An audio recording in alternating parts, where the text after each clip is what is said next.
As they prepare for their lunar flyby, they'll be configuring the cabin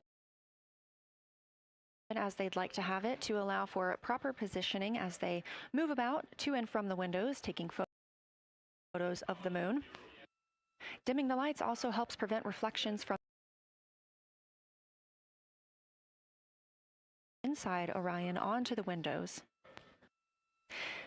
Ahead of this lunar flyby, let's dive in and explain what you can expect over the next several hours.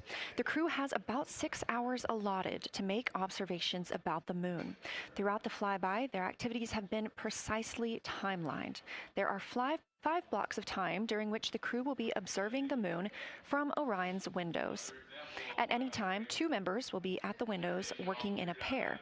One crew member will be taking photos from window 2 with a blue shroud over the window. This can help prevent that glare or reflection from inside Orion. They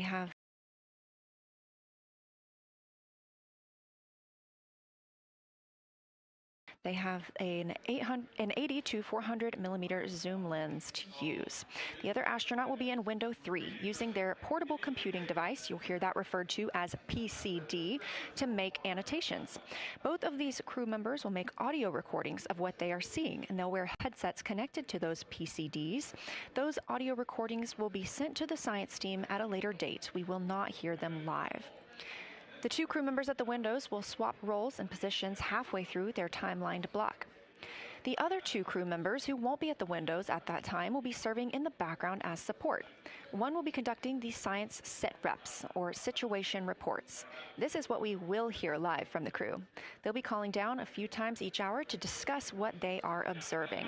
Those situation reports include how the crew is positioned, any missed targets, or anything unexpected they saw, lunar target descriptions, any hardware issues, and of course, their emotions and reactions as they fly by the moon. The other support crew member will take pictures of the astronauts at the windows and serve as camera support, providing new SD cards when needed. There's a 15-minute time frame between each observation block during which the 2 support members switch places with the crew making observations.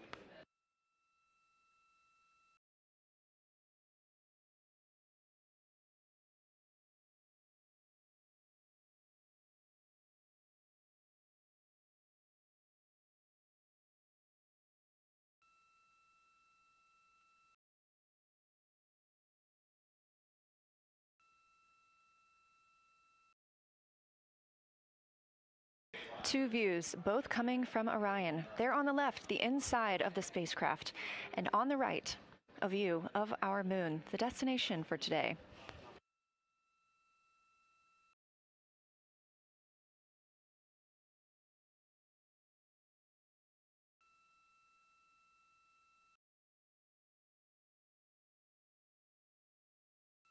During the lunar flyby today, Orion will provide astronauts with a full disk view of the lunar surface. They'll have a higher vantage point, much farther than Apollo's lunar orbits on average. And these astronauts can observe both holes and large-scale geologic features in a single view. And due to our April 1st launch date and current illumination conditions, the Artemis 2 astronauts have become the first humans to directly observe certain far-side regions of the moon with unaided eyes.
How do I, is it all?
We are now 36 minutes until we see the Integrity crew pass the Apollo 13 distance record. And joining me on console, I have Julianne Gross, the Artemis curation lead. Thanks for joining me today.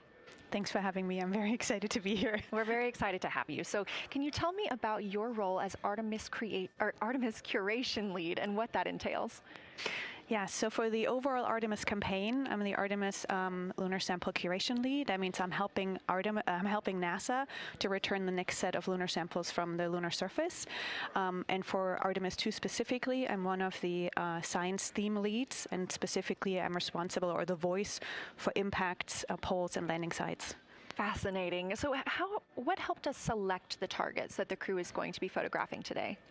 So we had a plan coming in where we basically made a list of all the available targets during the April launch window, because before you launch, we wouldn't exactly be sure which targets would be visible. And so once we launched, we then were able to cut down on that list and prioritize our targets. And the 5 theme leads came together and really discussed and talked through which the long lens configured for lunar flyby. Which targets we could then see and prioritize. And so that made it into our plan. We worked then with timeline to make sure that all the targets are visible. Some targets are time dependent, like Earthset or Earthrise, and some targets will rotate out of view when Integrity starts going around the moon. And so we put these in early so that the crew has a chance to describe those to us. Fascinating. I cannot wait to hear what they have to say. So we just heard them say that their long lens is configured. That's very exciting.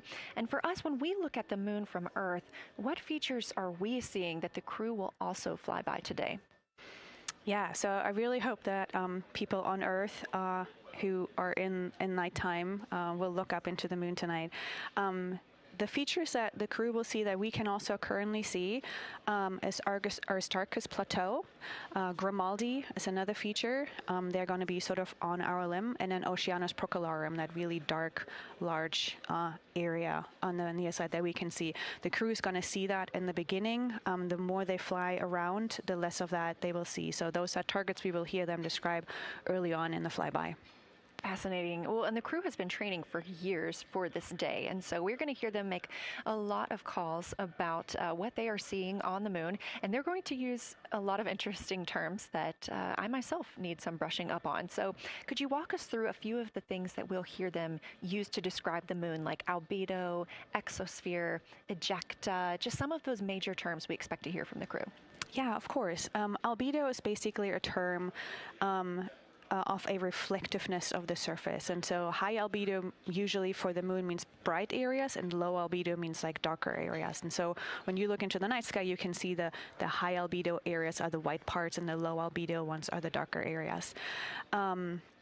Ejecta is when you have an impact and it ejects or throws out material that then ends up on the surface, and you can see that as sort of rays or ray system. So you might hear them describe, oh, I can see Ohm, for example, with its rays. It has an asymmetric rays coming out, and so we are excited to hear them describe that.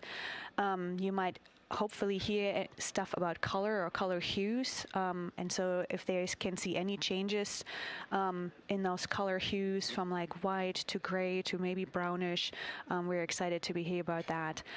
Axosphere is the almost no existing atmosphere of the moon. It's barely there. But there is dust on the lunar surface that can get lofted up through electrostatic forces. And when the sun goes behind the moon, it can scatter forward on those dust particles and sort of like create a little glow on the horizon. And so we're really excited to see if the crew can actually see that. This is so exciting. Thank you so much for walking through all of that with us. Julian Gross, Artemis Curation Lead, we really appreciate you joining us here today, and good luck to your team. Thank you. I'm really excited to be here. We are now MET 4 days, 18 hours, and 49 minutes into the flight of Orion. This view of the moon from the Orion spacecraft as we get closer and closer.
We're live here in Artemis Mission Control at Johnson Space Center in Houston, Texas, just about 32 minutes away until the crew surpasses the record set by Apollo 13 as the farthest astronauts to ever leave Earth.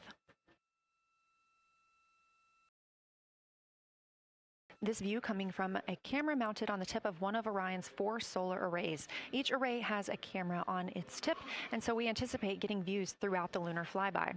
Of course, except during the point of loss of signal when the spacecraft flies behind the moon.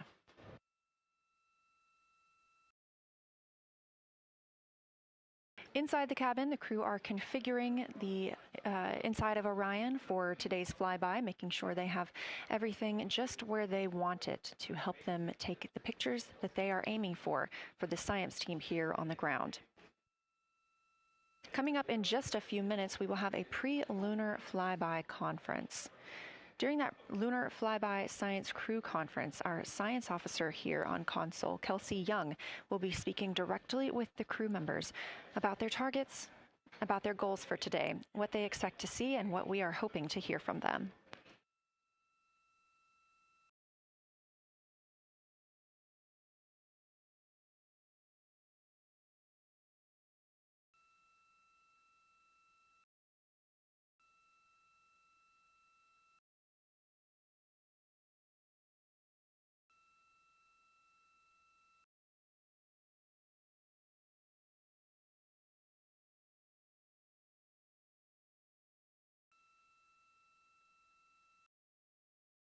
We have a lot of milestones coming up today, so make sure you don't miss them. The first coming up, again, at 1:56 p.m. Eastern Time, the crew will pass the distance from Earth record set by Apollo 13 in 1970. At 2:45 p.m., Lunar Flyby officially begins. The crew will have that time on their schedules to begin photographing and providing audio recordings of what they are seeing on the moon. At 7:02 p.m., Orion will make its closest approach to the moon, approximately 4,070 miles away. Of course, all of these numbers are going to have to be confirmed following the flyby. These are estimates, and we are working with orbital mechanics. At 7:07 p.m., Orion reaches its maximum distance from Earth, approximately 252,760 miles away from us all. At 8:35 p.m., the spacecraft will enter a solar eclipse. The crew will become the first to see a solar eclipse from the moon.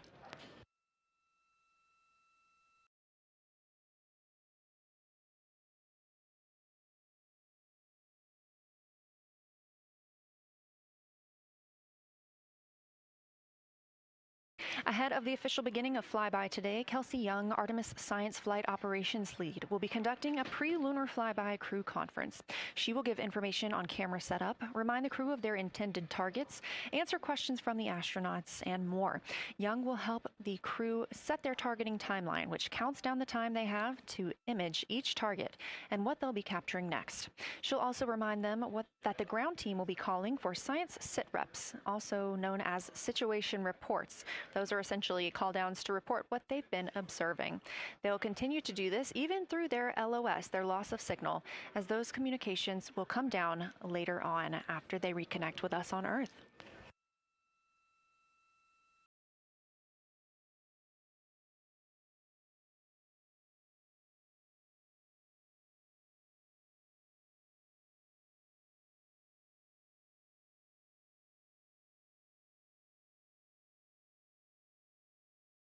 This view in the cabin, you can see the crew members are already using their cameras, getting set up, and they have dimmed the cabin lights to allow them better visibility outside of the windows and fewer reflections. Now, 28 minutes until they become the humans to travel farthest from our planet.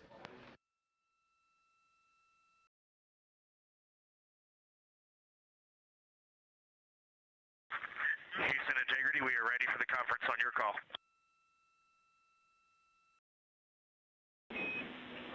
Houston is ready for the conference, passing you over to Science.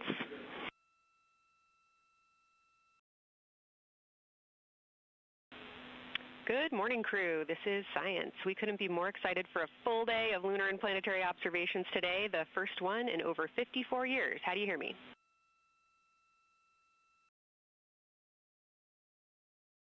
We hear you loud and clear, and Kelsey, you just got to know you're pulling us away from the moon right now, so let's go.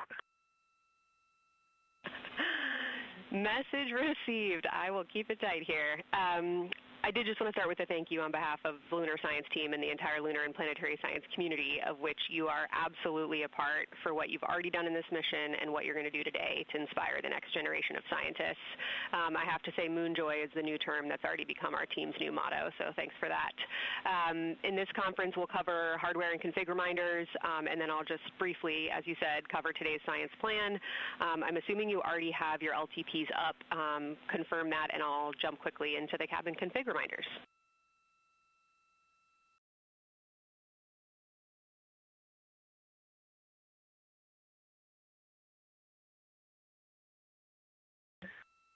Okay, we have the LTP up just to give you a sit rep on board. You've got Reed and Christina on one PCD, and Ike has his own, and Jeremy has his own. Copy that. That was going to be one of my questions for you, and I'll ask a question back. Is that the config that you and Christina plan to carry throughout the day for PCD use?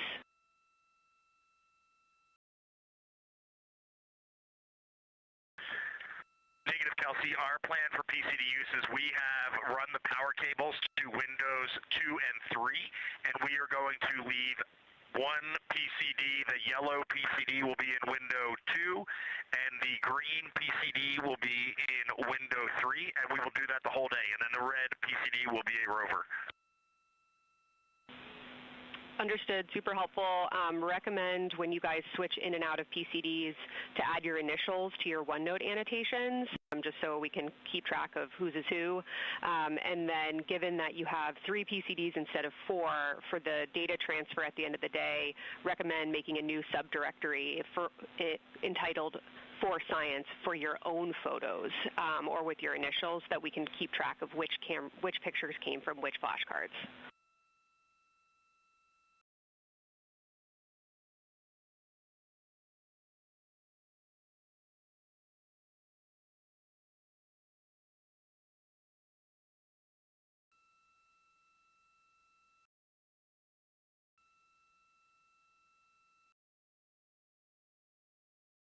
This view. So, Kelsey, I just want to here's what we're doing. We have community cards in all cameras on board, and then when each astronaut approaches their camera, the intent is they will put their card into that camera for photos and then put the community card back in at the end of the session. But just know it is harder to manage cards than we thought, and we don't want to miss science, so it might end up a bit more disorganized. Understood. Thanks for that essay. Just read the flashcard numbers down when you get a chance, and we'll follow your lead on the best thing to do operationally during the flyby. With that, I'll move on to windows. So the window characterization DFTO you guys did a few days ago confirmed that window 2 is ideal for imaging, so no change to config of photographer in window 2, observer in window 3, and science sit reps in window 1.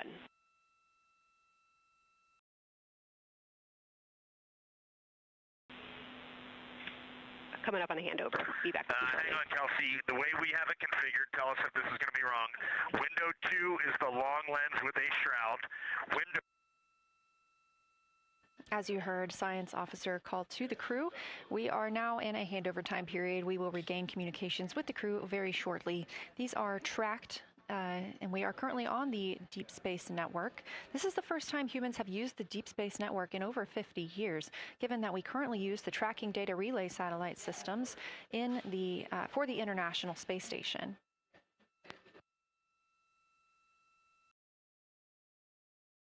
This view from Artemis Mission Control on the right is Kelsey Young. That's who you hear speaking with the crew. Young is the Artemis Science Flight Operations Lead, and we also look forward to speaking with her here today.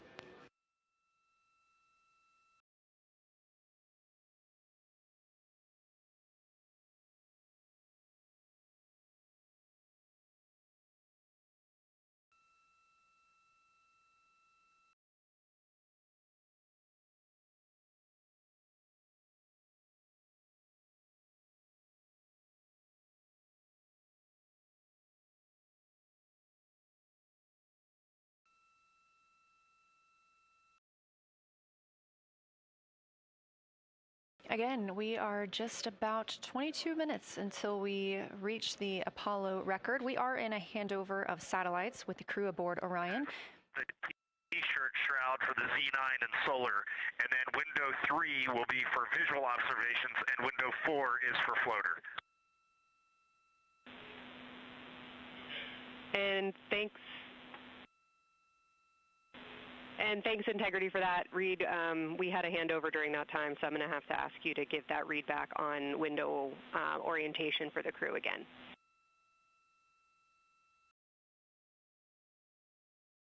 Okay, we are happy to change it, but the way we have it configured right now is window 1 has a T-shirt shroud for the Z9 for solar.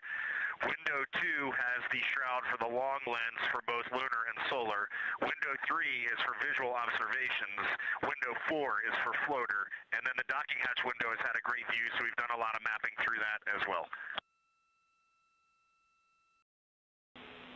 All right, copy all, Reed. A note just on the window 1 T-shirt shroud that you can remove that for the lunar observation block if you want that extra view for another floater, but defer to you guys on that.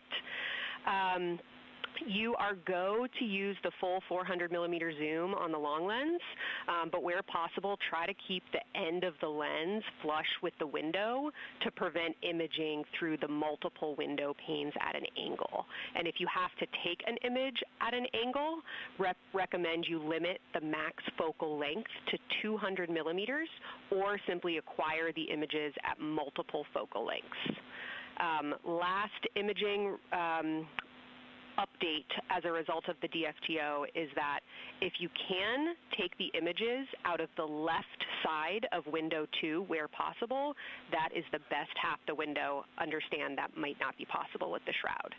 Any other imaging questions from you?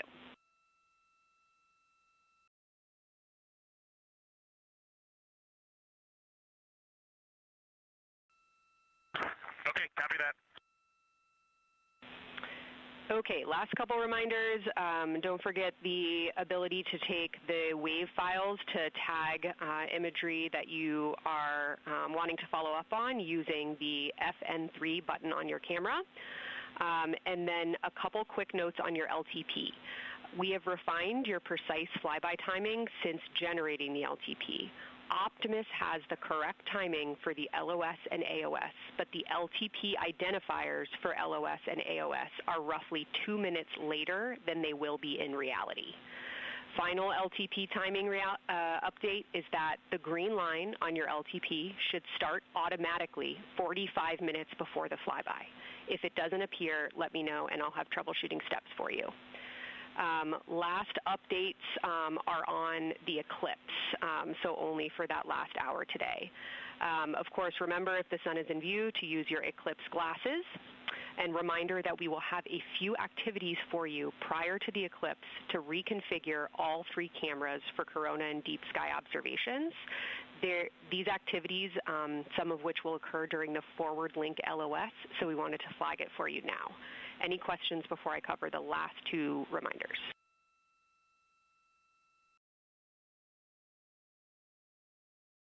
No, we have no questions on that. Last couple eclipse reminders, the sunset period and the first roughly 23 minutes of the eclipse will fall during that forward link LOS, but we'll still have a return link, and we're still looking forward to your science sit reps and observations during that time. And I do have a reminder for you on your preferred starting config for the eclipse in terms of role responsibility. Let me know if you want me to read that up or if you guys have that in your minds already. And if no other questions on config, I'll give you a few science-focused reminders.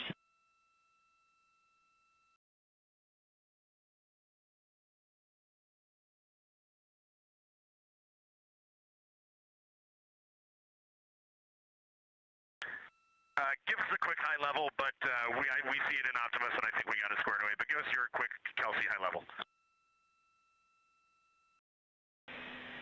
Okay. A couple changes from the first LTP you studied is that Glushko is the only feature that the same pair will view twice. That's Reed and Jeremy. That's why that's the only target you see that is marked as 1 of 1 and 1 of 2 and 2 of 2. So Ohm and Oriental are in there twice, but they're by different pairs, which is why you don't see them marked accordingly. A note from feedback on your observations so far over the last couple days, a reminder that if you note structure and texture as well as color and albedo, please note any correlation between the 2, and also a reminder that negative observations are still valuable science. So a lack of color or a lack of structure associated with color is also valuable. A reminder also that your observations so far indicate it will likely take some time for your eyes to adjust. We especially heard that around your terminator observations and your color observations. So reminder to know that your eye adaptation is going to kind of come in throughout your shift, and let us know when you start to see that nuance. Last reminder is around Earthset and Earthrise. When you're viewing us back here at home, you'll be looking directly at Asia, Africa, and Oceania. So I'm sure people watching from those places here on Earth will want to give you all a wave as you take their picture. Any other questions for me?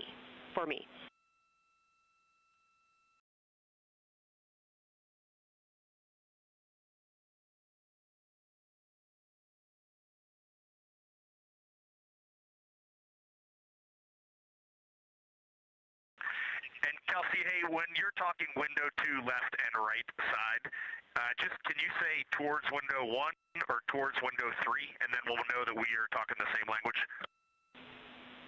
Absolutely. So I mean that the side of window 2 closest to window 3 is preferred for imaging.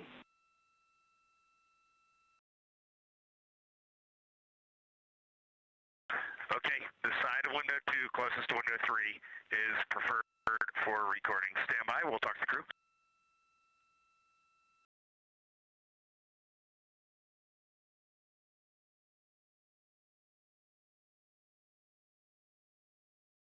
Again, we are in our pre-lunar flyby science conference with Kelsey Young. Kelsey Young is the Artemis Science Flight Operations Lead, speaking with the crew aboard Orion. They've been training for this moment for years, and this is their last opportunity to get some further pointers and information. Kelsey, for the T-shirt shroud, what window does the science team think will have the best view? Is it window 1 or window 4? The only time we're strongly recommending use of the window shroud. The T-shirt window shroud for the eclipse viewing. Which window is primary for Z9? Window 1.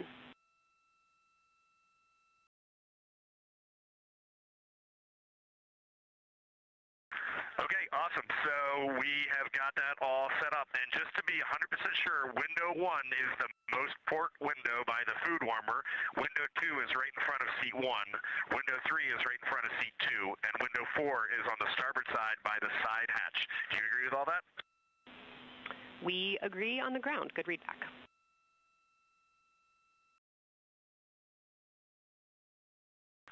Okay, that's awesome. Kelsey, we're going to close with happy words. It's just incredible. I wish you were up here to see all the smiling faces, to hear all these terminologies being thrown around, and we are just fired up to get started on this day.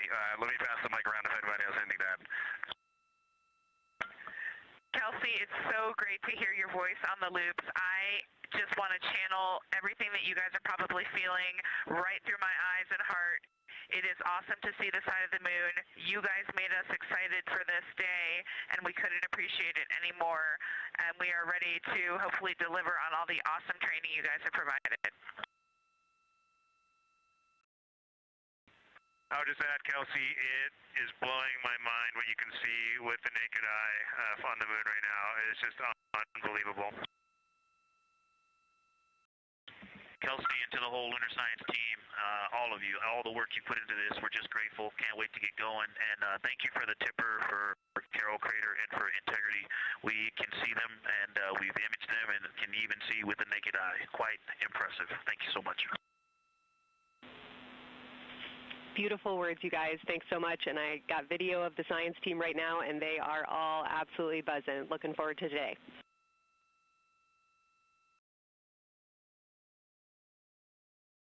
Okay, we're heading into the timeline. Cheers, guys.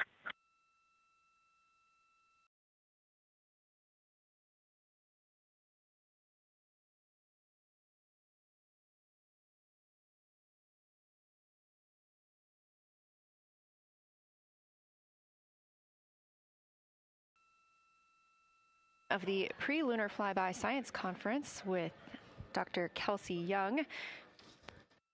Young has served as the Artemis Science Flight Operations Lead, getting the crew ready. And we're live in Artemis Mission Control in Houston, but we are not the only room monitoring today's flyby. As you heard Young mention, in this same building and just down the hall, a multidisciplinary lunar science team supports the Artemis II crew in real time, including experts in lunar geology, impact cratering, volcanism, polar science, imaging, and visualization. There are two integrated facilities, and the first is the SIR, which is what you have right here. That's the Science Evaluation Room. They are embedded within Mission Control to provide science input during live operations like what we see today. Additionally, and not pictured, we have the Science Mission Operations Room, a back room that processes data, evaluates imagery, and supports rapid analysis.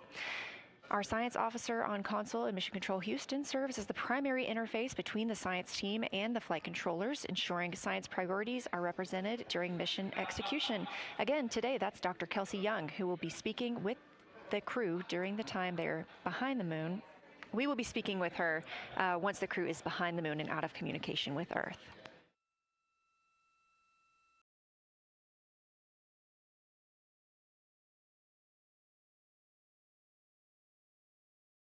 Back inside the Orion spacecraft on your left, closest to the camera, NASA astronaut Christina Cook.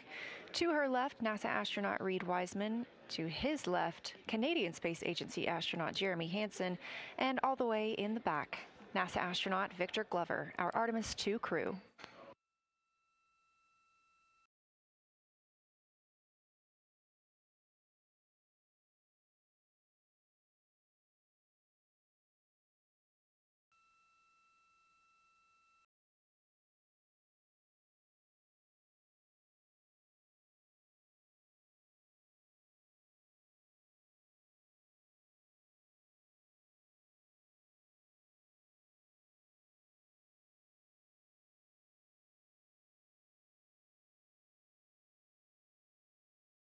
We are now approaching 8 minutes until the crew surpasses the Apollo 13 record.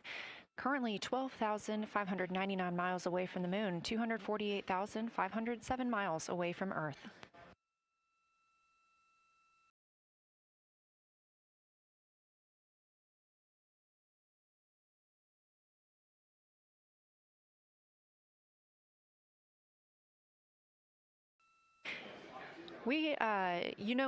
You may also hear the Orion spacecraft referred to today as Integrity. This was named by the Artemis II crew. It is Integrity crew, we have Reed's family in the viewing gallery. You're welcome to say hello.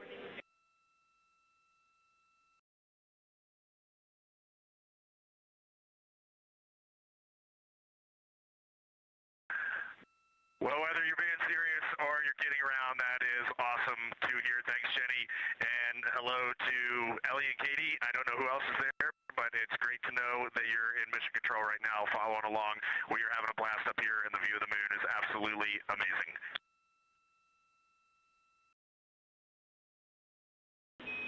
I'm seeing a lot of hearts come out of the viewing gallery and even more smiles. Thanks, Reed.